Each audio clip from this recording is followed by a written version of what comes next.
ব্যবসায়িক সম্পর্ক অমুসলিমদের সাথে থাকতে পারে, কিন্তু এমন সম্পর্ক করা যাবে না যাতে আমার ধর্মের উপর কোনো আঘাত আই।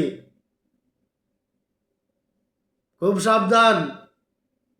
বাংলাদেশের প্রধানমন্ত্রী জনাব তারেক রহমানকে বিশেষভাবে অনুরোধ করি, আপনি খেয়াল রাখবেন, রাষ্ট্রপ্রধান হয়েছেন, সমস্ত দেশের সাথে সম্পর্ক ঠিক রাখবেন, কিন্তু এমন কোনো সম্পর্ক করবেন না যেই সম্পর্ক করার কারণে আপনার দেশের উপরে হুমকি আসে, আপনার দেশের সংকট হয়। এ ধরনের ব্যক্তিদের সাথে সম্পর্ক করবেন না, তারা যতই লাভ দেখাক। 2 নম্বর, খুব সাবধানতা অবলম্বন করবেন। আমার ঈমান আকীদা এবং আমার দেশীয় স্বার্থ, ইসলামী স্বার্থ এবং আমার ধর্মের স্বার্থ, এগুলা লক্ষ্য কইরা যেই কোনো দেশের সাথে ব্যবসা বাণিজ্য চালাইতে পারেন, সম্পর্ক করতে পারেন, এটা জায়েজ। কিন্তু কখনো সৌদি আরবের মতো, দুবাই, কাতার, বাহরাইন, আরব আমিরাত, মালয়েশিয়া, সিঙ্গাপুর, এদের মতো হবেন না, কখনো এদের মতো হবেন না।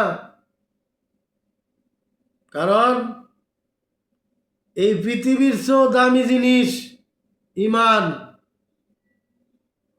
আপনি যত বড় প্রধানমন্ত্রী হন, মুসলমান হিসাবে একটা জিনিস মনে রাখবেন, সবচেয়ে বড় দামি জিনিস হইল আপনার ঈমান। সমস্ত দুনিয়া যদি এক পাল্লায় তুলেন, একজন ঈমানদারের ঈমান যদি আরেক পাল্লায় রাখেন, সমান হবে না। প্রিয় ভাইয়েরা আমার, বাংলাদেশ প্রধানমন্ত্রীর কাছে আমার বিশেষভাবে আরেকটি অনুরোধ,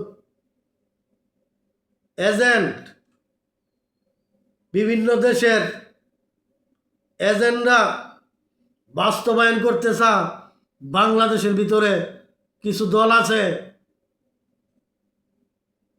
এগুলার দিকে কঠোরভাবে নজর রাখবেন। গোয়েন্দা বিভাগকে অর্ডার করবেন,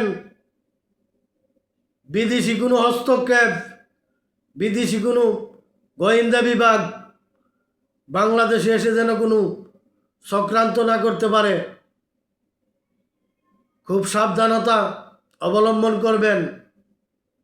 বিভিন্ন দলের সাথে বিভিন্ন দেশের গোয়েন্দা বিভাগ চক্রান্ত করে, ষড়যন্ত্র করে কইরা নিজের দেশের সমস্ত দুর্বল জায়গাগুলি তারা চিহ্নিত কইরা পরবর্তীতে গিয়া তাদের দেশে বৈশা এগুলির উপরে হামলা করে।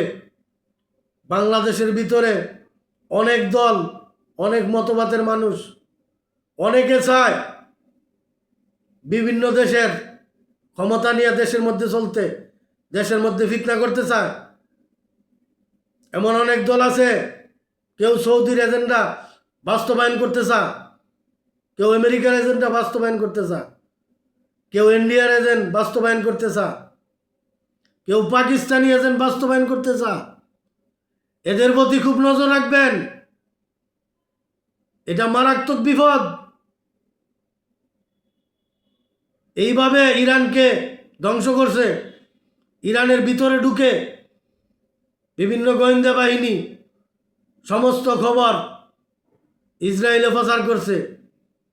এই জন্য তাদের কোথায় কি আছে সমস্ত খবর ইসরায়েল, আমেরিকা জানে, এবং তারা কোন সময় কে কোন অবস্থান করে এই সমস্ত খবর তাদের ভিতরে যে গোয়েন্দা ছিল, তাদের ভিতরে যে এজেন্ডা বাস্তবায়ন করছে, তারা এই সম্পূর্ণ খবর আমেরিকা এবং ইসরায়েলের কাছে প্রচার করছে। এই জন্য বাংলাদেশ তারেক জিয়াকে আমি অনুরোধ করি, এই ব্যাপারে খুব সাবধান থাকবেন। গোয়েন্দা বিভাগকে নজরদারি করতে আদেশ করবেন এবং গোয়েন্দা বিভাগের দিকেও আপনি নজর রাখবেন। কোনো বিদেশি গোয়েন্দাদের সাথে কোনো আতাত যাতে না করে, কোনো ষড়যন্ত্র যাতে দেশ নিয়ে না হয়, এই ব্যাপারে আপনি তীব্র নজর রাখবেন। এটা আপনার উপরে দায়িত্ব, কঠোর দায়িত্ব। কারণ বিদেশি কোনো হস্তক্ষেপে নিজের দেশ ধ্বংস হইতে পারে। প্রিয় ভাইয়েরা আমার কথাগুলি মনোযোগ দিয়ে শুনবেন। আর আমি কোনো স্বার্থের কারণে কথা বলি না, আমি ইমান আকিদার কারণে কথা বলি, ইমানের দাবিতে কথা বলি, মানুষকে সত্য জানানোর চেষ্টা করি।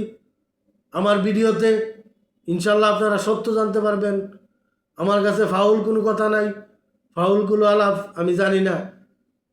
আসসালামু আলাইকুম রহমতুল্লাহ বারাকাতুহু।